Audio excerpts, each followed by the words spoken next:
It's Seeing Red, the New York Soccer Roundup. Since 2010, your weekly source for independent New York Red Bulls news and opinion. Now, from the Joe Goldstein studio, here's your host, Mark Fishkin. The Red Bulls draw Columbus at home, which helps the playoff cause, I guess. Jochen Schneider speaks with Red Bulls Radio, and we'll talk about what Jochen did say and what he didn't. The women's national team's coming to town on Saturday. That hasn't happened for a while. That's all tonight on my little show we call Seeing Red. I'm here with Mike Battista. How are you, Mike? I'm doing good. It's been a while since I've been on here. It feels like a lifetime. It's been a lifetime, but very few points in the standings for New York. Inside this episode, we'll talk about the draw against about the Crew. We'll talk again about Schneider's comments. The only time a member of the press was able to address head of sport Jochen Schneider after this transfer window that wasn't. Emil Forsberg talked to the South Ward after the game. We'll discuss that. US Open Qualifiers coming up. My friend Mr. Battista is going to talk about that. Our guest tonight is Brian Sciaretta of American Soccer Now and Soccer America on the USMNT team. And we have some emails as well. We remind you to like and subscribe to this show. That makes us happy. So please do that. Thumbs up indeed. All right. Columbus has proven to be a rough and tough opponent. They're in the playoff places. They've kind of come off a little bit. And I have to tell you, Mike, New York did just about everything right. They outshot Columbus 8-3. Carlos Cornell only had to make a single save in the match. Chupo and Forsberg and yes, Mohamed Sofa were connecting and creating scoring opportunities. But as we've seen over the last few weeks, it's a little bit of luck, a little bit of space, a little bit of time is what's standing in between New York and getting more points. For me, the Red Bulls did enough to win the game, except if you don't score, it's hard to do that, sir. What were your thoughts? So my thoughts were kind of what you said, is that the Red Bulls did everything right. And I asked Sandra after the game of why is it that the Red Bulls are able to play Columbus so well, even back to last year. It feels like they're always favored against the Red Bulls, and the Red Bulls play them very well. And Sandro kind of got annoyed with the question, but it amounted to we played them different each time. And last Saturday was the first time that they actually played them with the Red Bull ethos, because the last four times they played them 4 times in 24. There was always something different, maybe 3 in the back line, maybe something different in the midfield, stuff like that. So this was the first time that they actually played with the ethos that they want to. And this team we know has a problem scoring. So I can't say that the plan didn't work, because the plan is using it did, exactly. It helped them not lose. So I will give credit for that. And I will also, I got to give big credit to Patrick Schulte, because he made 4 or 5 saves to keep that a level game. Like you said, Cornell only got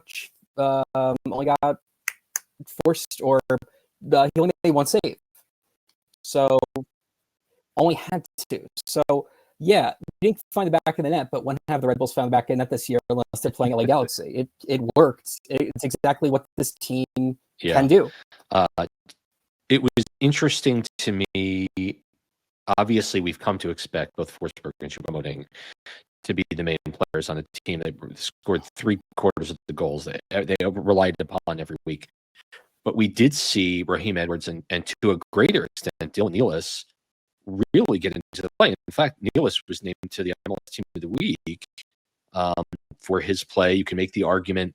He had a great chance in the first half. In the second half, he had really the last shot in the game, headed it up and over and set it down. But I mean, if you can't score, you can't win. And as we said, New York, I think, played a fantastic game against the Columbus side that's kind of struggling to find themselves over the last month. I mean, at the beginning of the season, we had put them in as a lock to be one of the top 4 in the East, and the results have been they lost to New England last week. For them, a draw at Red Bulls is frankly kind of below their expectation, and this could be the curse of Daniel Gazdag, who frankly seems to bring discord wherever he goes. Diego Rossi had a point blank opportunity on Cornell that he pushed wide at. So things are a little janky there, which gives me a little bit of hope of what might happen on decision day if New York could actually figure out a way to get points on the road, which they're going to have to, I think, if they want to make the playoffs. So, I thought it was an entertaining match. I thought New York was the better team. They couldn't score. They didn't win. They get a point in the standings, which does help Columbus here. Just real quick, going to decision day, if we have that situation, because they are sliding down the table, like we could have a situation where both teams are playing. That would be outrageous. Which doesn't help either game. If Columbus slips that far. Yeah. I mean, look, if the Eastern Conference is weirdly tight and then also weirdly open, I don't know. So they could be fighting for a not wild card spot too. Like they could be fighting for first rounds. So you don't know. Bull of the week, I'll give it to Dylan Nealis, because kind of like what you said, he was very active this game. It's a second straight home game where he's been very active. So he's been, I don't know what training regimen he's changed. Maybe he's eating like a different cereal in the morning. Who knows? But he's one of the reasons why Carlos Cornell only had one shot at target to block. Yeah. And I think, the Red Bulls are making the best with what until Lewis Morgan comes back and is healthy. And, we asked Sandra last week about where Morgan is in his latest recovery. And the answer was he had just finished individual training, and over the next 2 weeks they'll be integrating him with the team, and he has to decide whether or not to throw him out on Portland's fake pitch on the 13th when they go out there, or do you wait a little bit to play him? There aren't enough opportunities here to wait, though. So let's talk about down the stretch. The Shido graphic here, the actual dates when these games will be played. Because Miami took on Seattle in the Leagues Cup final and failed miserably. Actually, it doesn't matter whether they failed. They moved the game with the Fire, which was supposed to be last weekend, to as of now officially. Chicago will play a game this weekend as the U.S. men's national team are getting ready to take on South Korea at Sports Illustrated Stadium. Chicago's going to play New England this weekend. And then next weekend is the big game between those two teams on either side of the Red Bulls, where City travels to Chicago itself. Again, and we've talked about it a number of times, look at the top of what New York City's games on the 13th and the 17th and the 20th and the 24th before they roll into Harrison to take on the Red Bulls, which will be their 5th game in 14 days. And you can make your jokes always now what an important game that is. But the fact of the matter is, I would much rather have City at the end of that list of matches than at the start. So New York City is going to come in to Harrison really kind of tired, and then Chicago. And again, for Chicago, at the Loons, at the Crew, at Miami, that's not an easy thing. And so for the Red Bulls, only 2 games left. They're away the entire month until the 27th. Then they play the following weekend, the 4th, and then that's it for the home schedule. So with that said, any continued thoughts about what might happen here, sir? Well, first off, NYCFC, this looks like a Red Bull schedule come back in May where we just stop playing a game. And we saw New York struggle, or we saw the Red Bull struggle in that. I'm still hesitant to think that this is going to end in a Red Bull playoff spot. I will say that I didn't realize that Fire and Revs are playing during international break. Now, Yep. I don't know how many of their players are, national team players. So I don't know if anyone's missing anybody. I know Chicago Fire, they want to win the World Cup. They've wanted done that for years. So, who knows? But I will honestly say this. If anything, I think the Fire are the most likely to crash out here because of their 3-game stretch in the middle there. Minnesota, Columbus, and Inter Miami all away. And Minnesota, by the way, is trying to win an Open Cup right now too. So they could be in that situation where, are they going for Open Cup or are they going for regular season? And let's say they crash out of Open Cup, they're going to go after the Fire hard. Yep. Indeed. All right. Well, no game for the Red Bulls, obviously, this week, but a big moment. And that happened before the Red Bulls took on Columbus, and that was that Jochen Schneider gave his only interview so far of the year to our friends Matt Harmon and Steve Jolly at Red Bulls Radio. And big ups to Redditor Hypernormalization, who really kind of encapsulated everything. I don't have the audio to play here. I wish I did. But nevertheless, here is what Jochen said, and I'm going to paraphrase a bit of this. He basically acknowledged that it was not an easy season and it wasn't the season they wanted, and they went through a lot of ups and downs. But now is the time that they could start a run, a similar run to what we saw last year. Of course, they went out then and got a single point at home against Columbus. But the big thing that I think fans really are interested in is what he said about Timo Werner. And he basically admitted that the team kept the third DB spot open for the summer window, and it was intention to bring in Timo. And he had, Jochen mentioned that he had known Timo since Werner was 14 years old, but they couldn't come to an agreement. And so they didn't want to go to a second choice, which I think was really interesting here. Rather, we preferred to keep this third spot open for our next season and to bring in a truly quality player to the Red Bulls. Now, what that means, of course, is that the team is certainly comfortable missing the playoffs this year, because if you're not going to have a plan B, if there's only plan A and it doesn't pan out, you kind of have egg on your face.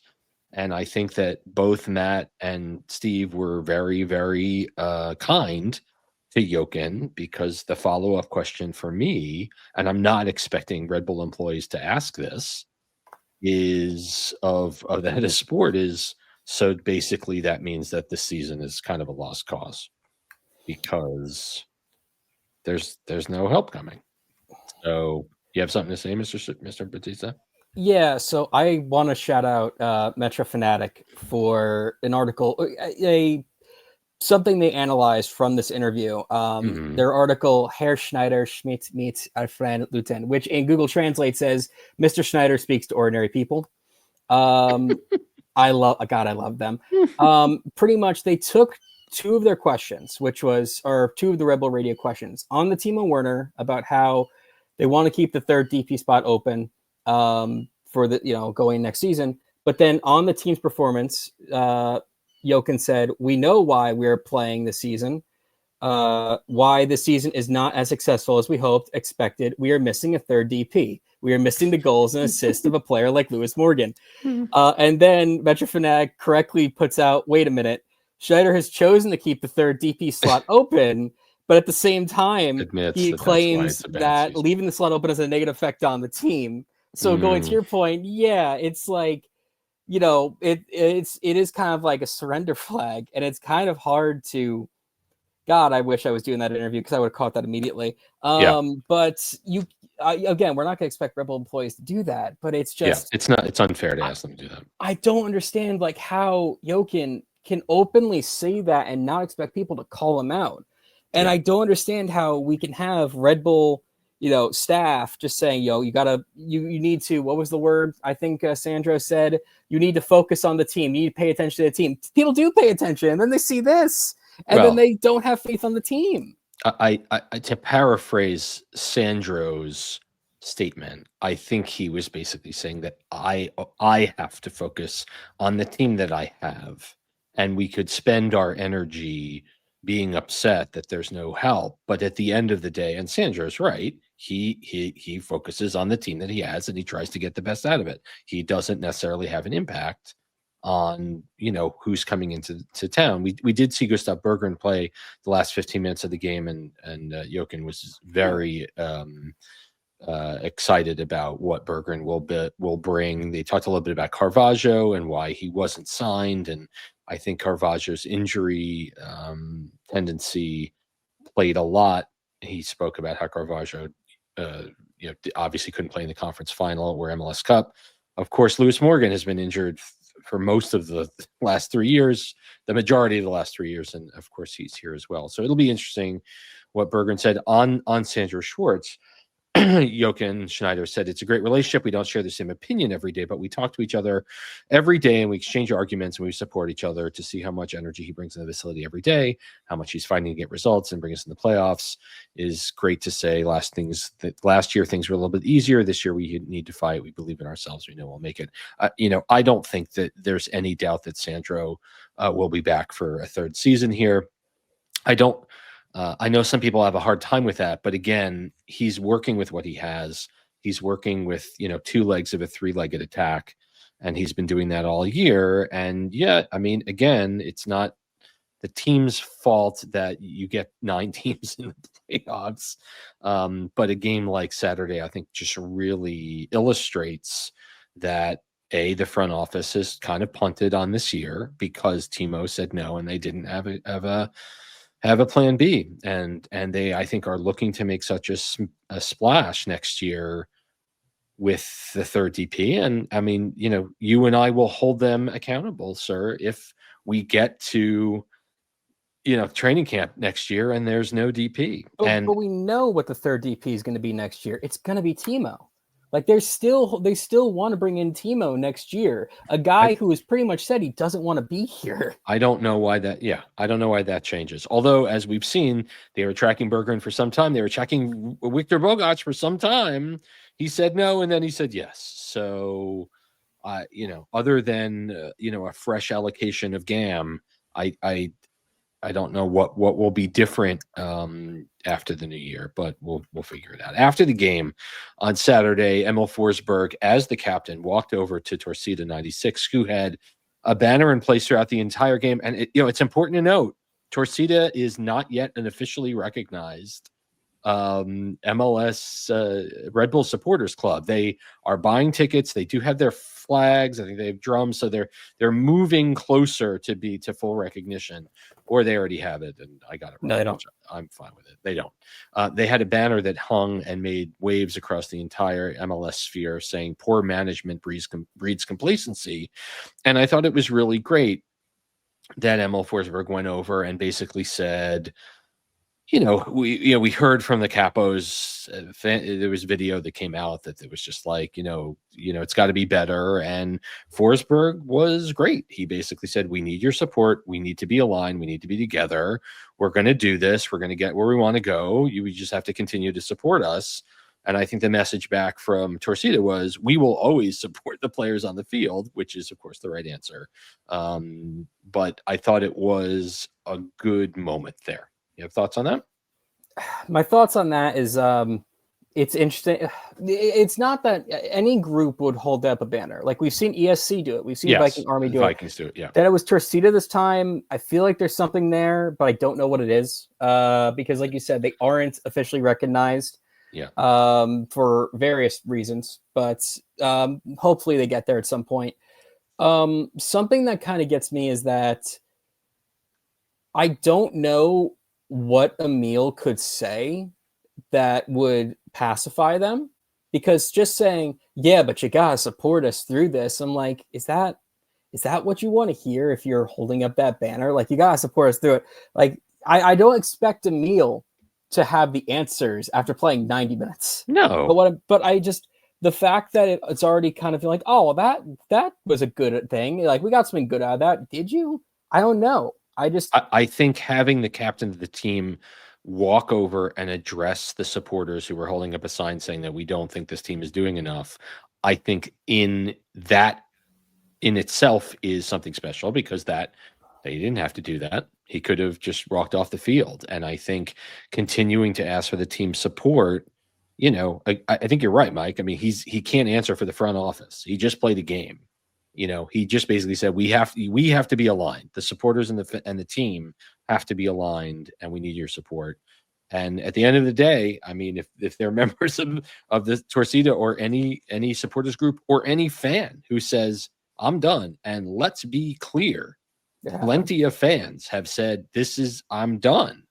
I'm done with my season tickets. I'm giving up. I've been at this for decades.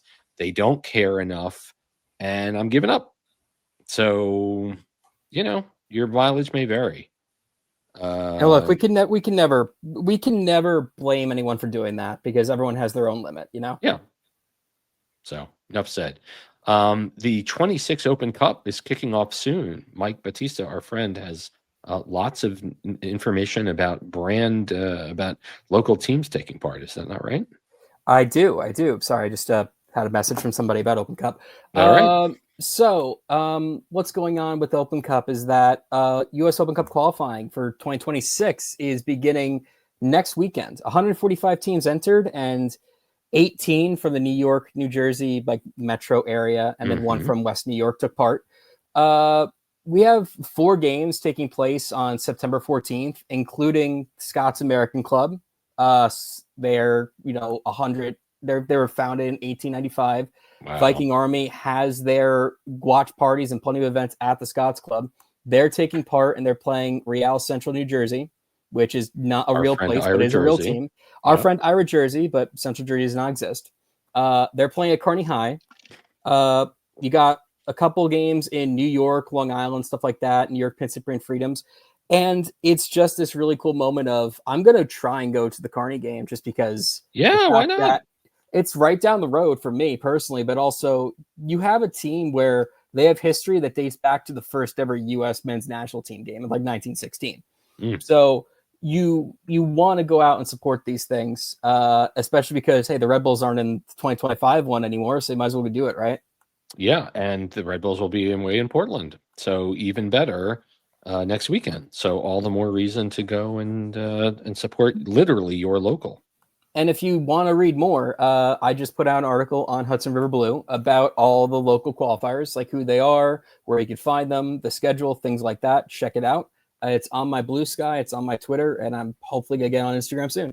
Yeah, it's time, my man. What are we doing here? So no, I'm on Instagram. I got to get Hudson just River not Blue get that too. on your Instagram. That's good. We have a great conversation with Brian Sciaretta coming up next. Longtime friend of the show, longtime guest on the show, who's going to give his opinions on what the heck is going on with U.S. men's national team.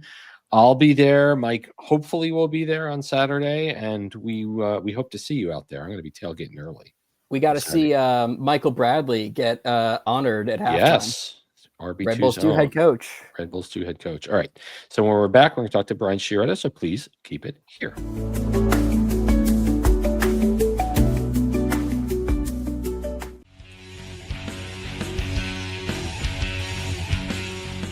Back on Seeing Red, the New York Soccer Roundup. It's been a while since the U.S. men have played at what is now Sports Illustrated Stadium. It's exciting, and it doesn't happen a whole lot. And so we thought, why not bring back our good friend, Brian Sciaretta, who is the editor-in-chief of American Soccer Now and a contributor to Soccer America. We're going to talk about U.S. We'll talk a little Red Bulls in youth programs and all that good stuff. So, Brian, welcome back to Seeing Red. How are you? Doing great. Thanks for having me on, Mark. It's great to see you again. Yeah, it's great to see you too. So let's start with this U.S. roster. A lot of questions have been asked of what Pochettino is doing, given the fact that I think this is the third last window that Pochettino has to take a look at players before he makes his big selection, which is unfortunate, but it's also reality. And what we've seen from him, he made a really interesting statement to the press about how competitive MLS is, and basically saying it doesn't really matter what league you're playing in as long as you're hanging together and you're bought in. for me, there seems just to be a strange kind of aloofness around Pochettino, and I remain baffled by his choices. What's your take? Well, look, I think what he's trying to get with MLS is like if you're doing really well in MLS and you're not doing really well in Europe, he's going to want to kind of look at you. I mean, this is not as controversial as it sounds. Like, I mean, I think a lot of people would rather kind of look at Jack McGlynn than like a Leonard Maloney, and who plays in the Bundesliga. There's a bunch of players who play in top leagues that really aren't, exciting just by their nature. You wonder where they are, and then you start getting out of the top 5 leagues and into like the mid leagues, and it's just like Griffin Yao is doing well. Belgium didn't do well in DC. It kind of seems, doesn't sound like there's a big gap. But I think when people are talking about this roster, what I think they have to look back is like Pochettino goes back and looks at the Copa America before he took the job, and he looks at the Nations Leagues when he did have the job, and that's kind of everyone's dream roster, right? I mean, you look at like everyone who was on those teams, Cardozo, and they stunk. Like, I kind of reminded of a famous Seinfeld line, like, "What are we clinging to?" And it's he needs to light a fire under some people. He needs to broaden the player pool. He doesn't want to have locks. He wants to make people fight for spots with desperation. He also talked about that. Some players, you just need to light a fire on and they're left off. Some people he just wants to see. So I think that's kind of where he's going with it. It is a surprising roster. I don't have an answer for every player why they're on the team, like Nathan Harrion. I didn't really understand, but like besides that, like I kind of understood what he was trying to do. I mean, and when we think about the players that have been, I think, kind of summarily left off, right? It starts with Weston McKennie, who can be incredibly hot and cold, incredibly engaged and not engaged. And I guess just being left on the side of the road enough times, I'm guessing Pac is hoping that will be enough to get him to show up next summer when it really counts. Again, with him is like West responds well to tough love, to being challenged, like he's done at Juventus. They put him in contract limbo. They put him on the isolation when in some team trainings where he's not even training with the first team, in preseason. That was last year. In general, he responds well to like not being treated poorly, but being treated like, but when sending messages to him, like with some cold coaching, tough love, what we want to say, he tends to respond to it. And that's kind of, if that's what you're trying to, if that's the way you coach Weston, then you got to do it. Because if you bring in, if the way you coach him and is the status quo, and the only version you get about it is Nations League and Copa America, which were low points for him. Yes, you're only going to get low points for him. It's not worth having him on the team if you're only going to get the Nations League or the Copa America version. He hasn't been good for the national team in 16 months since before the Copa America. I think it was the Nations League before the Copa was the last time he was really good for the team. So at that point, I mean, you got to try a different approach with Wes. So unfortunately, I understood where that was going, and I thought Tessman and Aiden Morris and James Sands probably. James is still just coming back, but like the other guys probably could have been called up. But doesn't mean you don't have to. There's still room on this team to call up other people and not have to drop current people if you want to still look at the people that you have. Interesting in goal.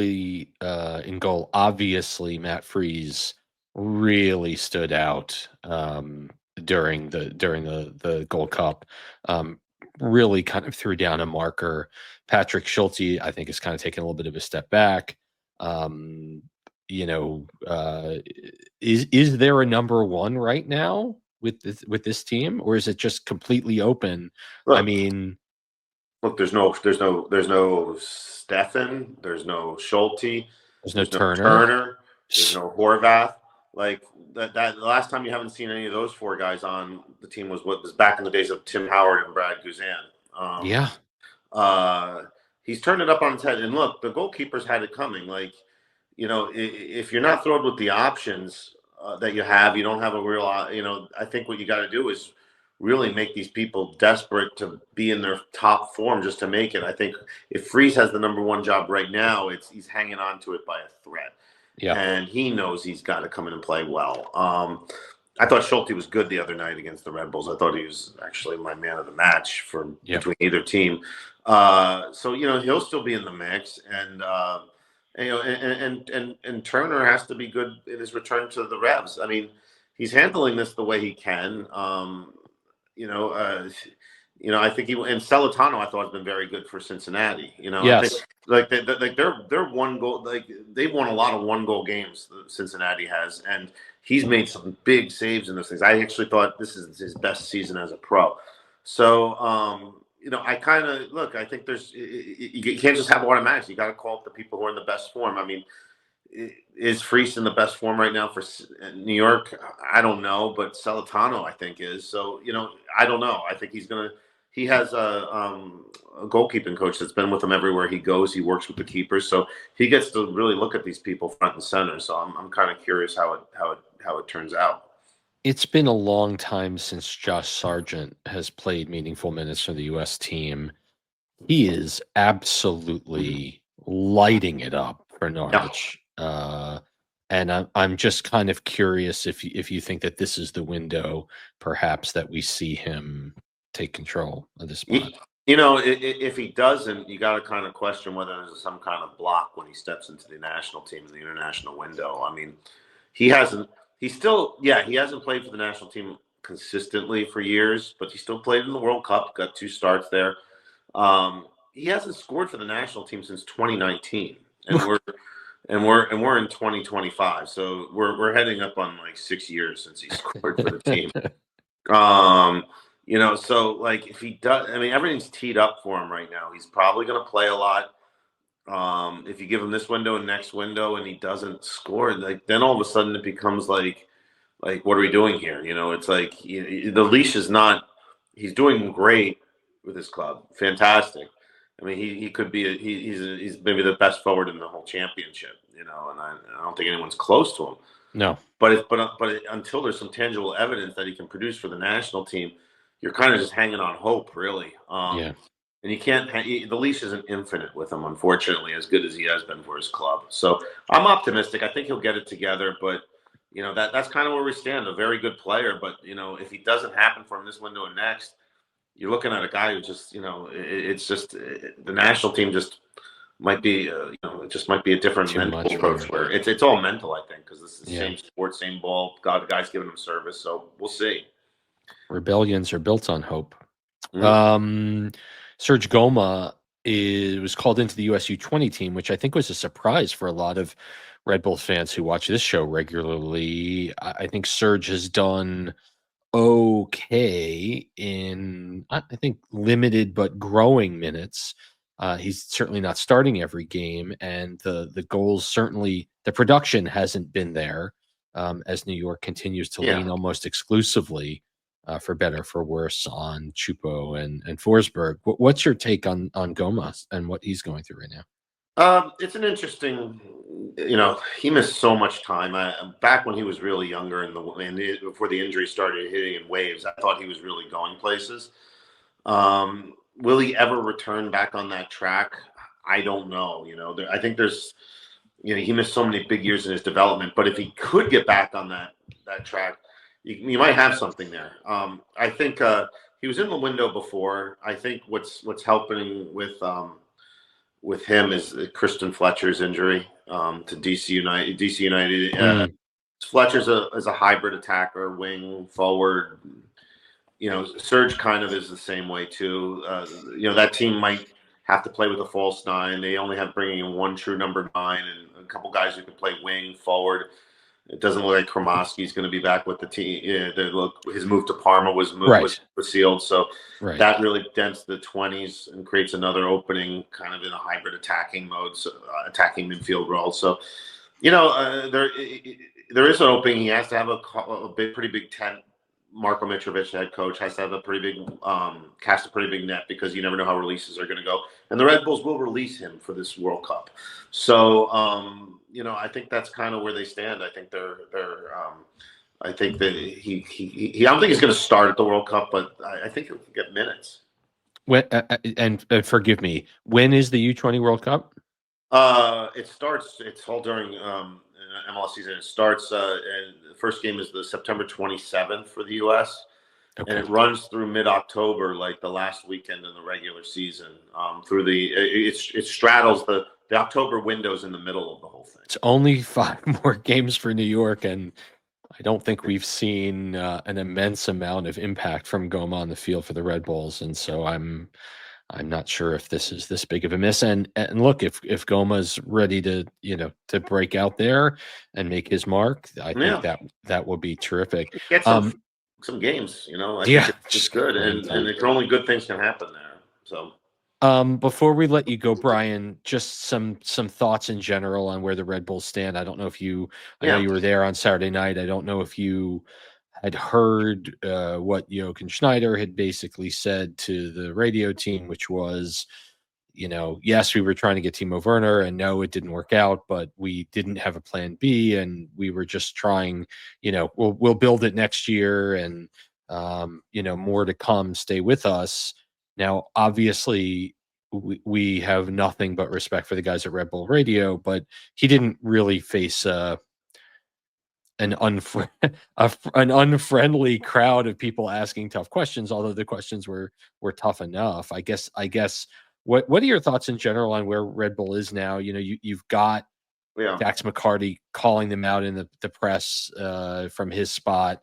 You've got just kind of plenty of people. I mean, we all have eyes, right? And the East has gotten so much better, and Red Bull has invested, but it just they seem reluctant to go all the way here.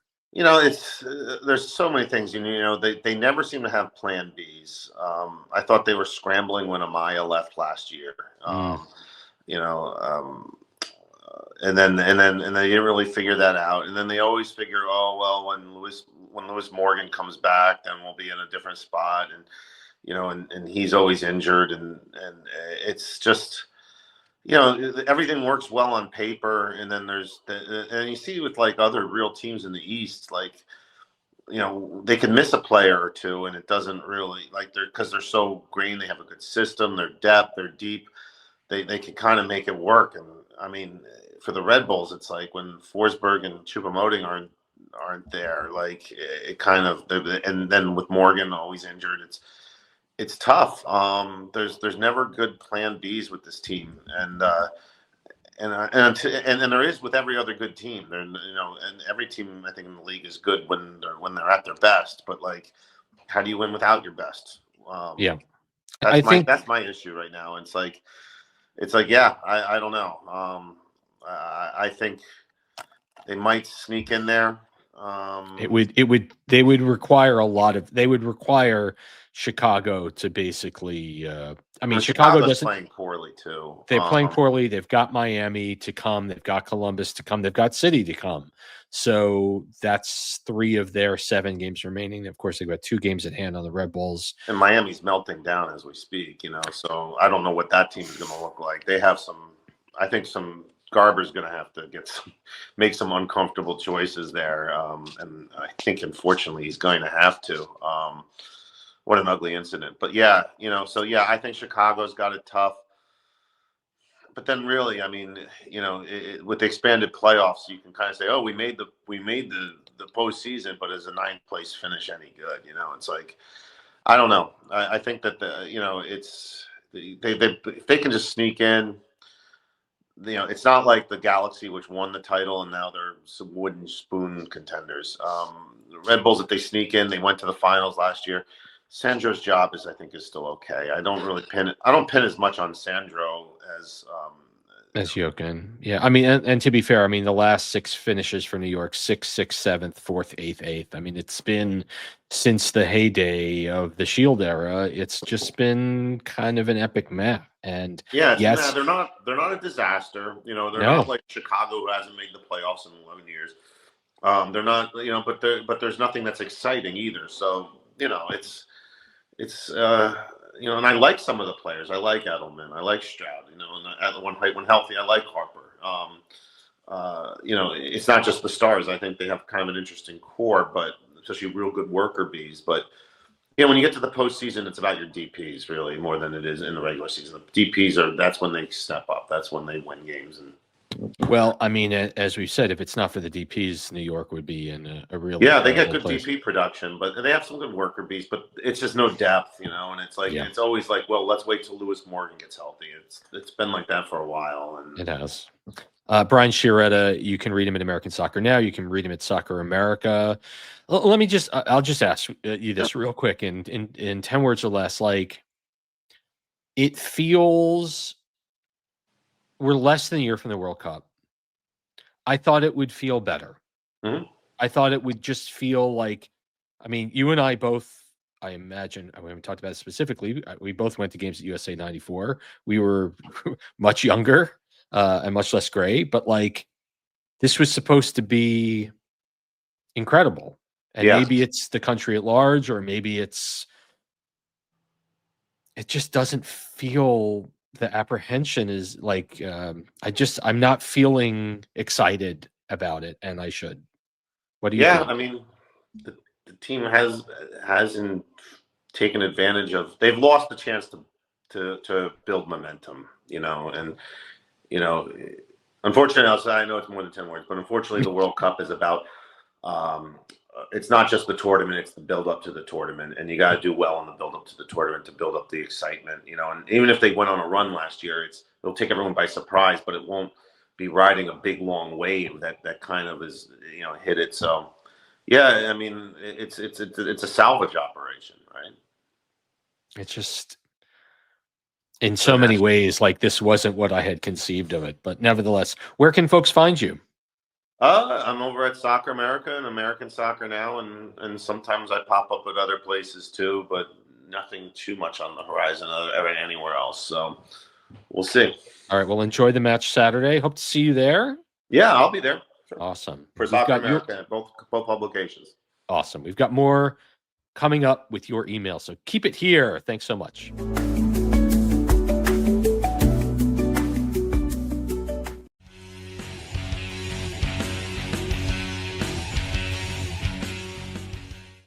Next week, before the Red Bulls play in Portland, we'll be back to preview that game. You can write us anytime at seeingredny@gmail.com. And our first email is from Jimmy Hoffa, who some might believe actually passed away, disappeared mysteriously sometime in the early 1970s under Old Giant Stadium. But in fact, he is a very avid Red Bulls fan who writes, I am writing after the draw in Columbus. The story of the season speaks for itself. I must say I'm in a complete agreement with the members of the supporters group Torcida 96. They speak for the common fan. The banner was not directed at players or coach and very classily called out the front office. They said what everyone is feeling and had the guts to put up in the stadium. The FO are cowards for not speaking to independent media. I hope you get the chance to ask the FO questions or bring them on your show. Poor management breeds complacency. Yours, Jimmy Hoffa. Mike, let's thank you, Jimmy, as always, for writing. It was certainly a decision to have Jochen speak to Red Bulls Radio in a safe place where people aren't necessarily going to get. I mean, I think I'd like to think that the citizen media that follows this team are grown up enough not to raise voices or to get belligerent, but rather to dig with very pointed questions and follow-ups to truly get to what the philosophy of this club is. Gary Redmond's not going to stand up and go, "Why'd you fire Mike Petke?" or whatever the variation of that in 2025 is. Yeah. No, it was a very interesting choice. I don't know. I don't know who. It wasn't Jochen who was going to. It was de Guzman, right? Who was going to talk to us? Yes, it was originally Julian de Guzman that was going to speak. So I wasn't even going to go to that because of a medical thing that day. But it's interesting that they scheduled it and then canceled it 48 hours beforehand. Yes, like 48 hours before. Why schedule? Because if you're an executive, I'm curious what kind of comes up that quickly. And I'm also curious why Jochen just didn't step in, because I don't think it's a language barrier thing. Because we've already spoken with Jochen. Yeah, he shouldn't be worried about his qualification to speak in English. So it would go take that away. Does he worry about getting hard questions? I don't think that they might be hard, but they wouldn't be unfair. And at the end of the day, Red Bull can just say the same thing they've said since 2018 and nothing will change. Like, what criticism is going to come out that he just kind of dodged the bullet or that he just kind of pushed it aside? It's just that we could have gotten the same answers and nothing would have changed. Let me challenge you with this. What is the question that you would have asked if given the opportunity?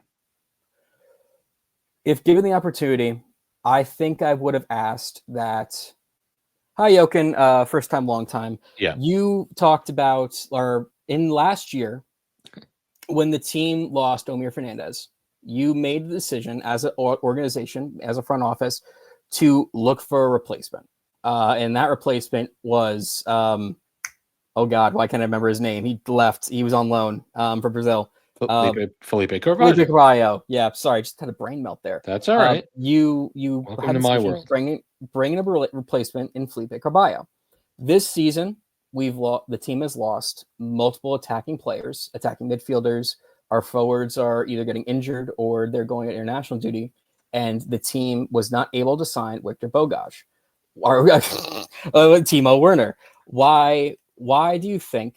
Or why did you make the decision to not find a replacement in the same vein as you did last year? Okay, that's a good question.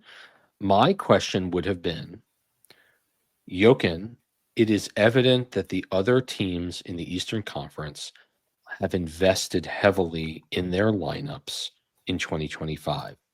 And it's evident because the Red Bulls have a similar mark where they were last year, but yet are lower on the table because these teams are investing. In a league where LAFC is bringing in Sonny, in a league where Miami brings in everybody, why have you made a decision to not use a DP slot? And does that mean that you have all but given up on the remainder of this season? And if so, why? That would be my question. Also, I think I meant Frankie Amaya when I meant my question. Yes, I think you did too. I think you did too. So, in fact, Brian Sciaretta in the previous interview mentioned that he believes that the Red Bulls have never truly filled his shoes. Yeah, my question. You had a really good one too. I was just kind of like thinking that. I was like, wait, I don't want to meet Frankie. But no, that's a very good one. And that's one that I would love to hear the answer for from the front office, because I think we know that what the team is supposed to be. Yeah. And we know that it's not that anymore. But I want to hear what the front office says about that. Yep.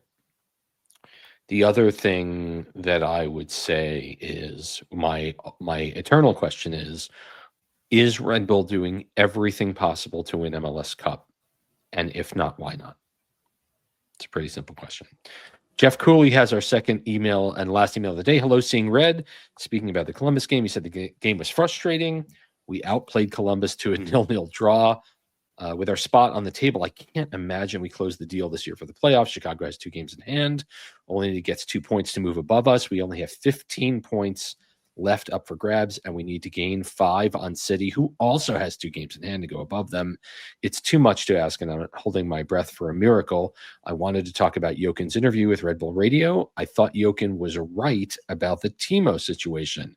Timo asked for too much, so leave the DP spot open. Don't rush and settle another they should be good enough striker. Pull someone big in the offseason for next year. Jochen has already brought in Forsberg and Chupo, so I think he deserves a little bit of trust in this. He can pull big talent when he wants to, but he had better deliver on that promise for the offseason. We need someone ready to go for next season at least. If you're going to go big and not settle, you have to deliver. And if he signs another Klamala Vanzier lookalike, I'll bring the pitchforks for the riot. Let's go Red Bulls. That's Jeff Cooley. Again, the organization put all the eggs in the Timo basket. Timo said, I want more eggs than you got. Make it worth my while. I'm very happy to sit on the bench here and not play. and they purposefully did not have a plan B. Purposefully.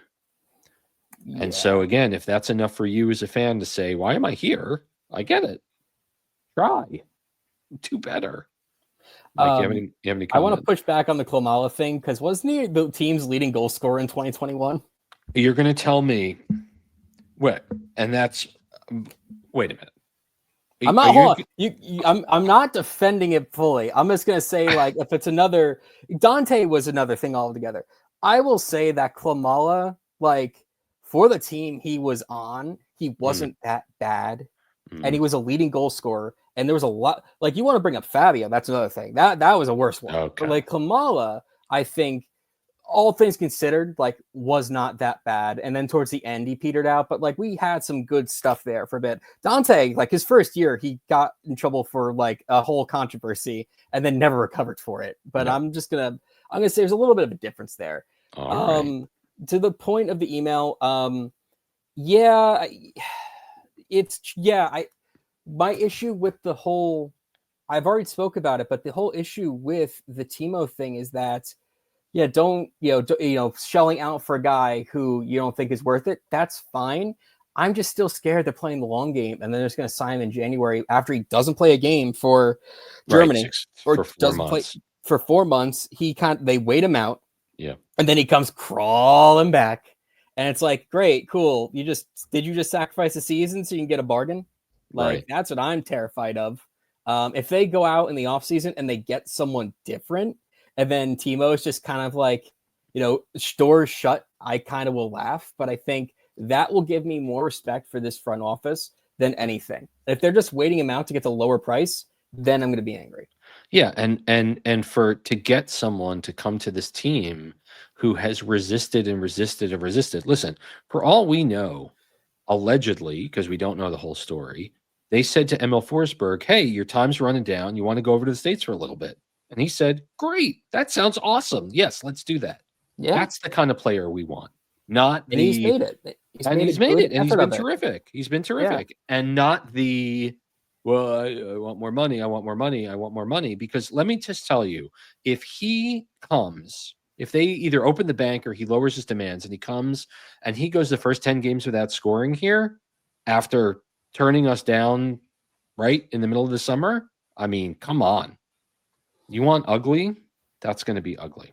I'll also say this too, is that with Emil or with Timo, one of his main reasons for not coming here is because allegedly, I won't say I know it, but I've heard from multiple sources that he wants to be in Europe in case he can get called up to the national team. Of course. But counterpoint, Emil Forsberg, and I know Sweden is not Germany. I get that. Right. But like Emil Forsberg came to the United States and he still gets call-ups. I don't think that him coming to MLS is going to change his ability to get call-ups that much, because we've seen, God knows the Red Bulls are losing like 10 people in their organization to international duty. So it's like, and it's an international break, and that's good. And we've seen lots of players get call-ups. Congrats to folks like Kyle Duncan, who's getting called into Jamaica. That's great. Andy Rojas. I didn't know we could do that. Called up. Yep. Carlos Coronel has been called up. Like, lots of people have been called up. It's terrific. Yeah. Nevertheless, we've come to an end of another fantastic episode of Seeing Red. I'd like to thank Brian Sciaretta for stopping by. Please go check out Mike's story on the US Open Cup Qualifiers on Hudson River Blue. Follow him on social. And you can follow us on social as well at Seeing Red NY on all platforms. We'll be back next week to talk about the US men playing on hopefully a settled pitch at Sports Illustrated Stadium, as well as preview the Portland game. So enjoy the international break, everyone. Thank you so much, and let's go Red Bulls. Bye-bye.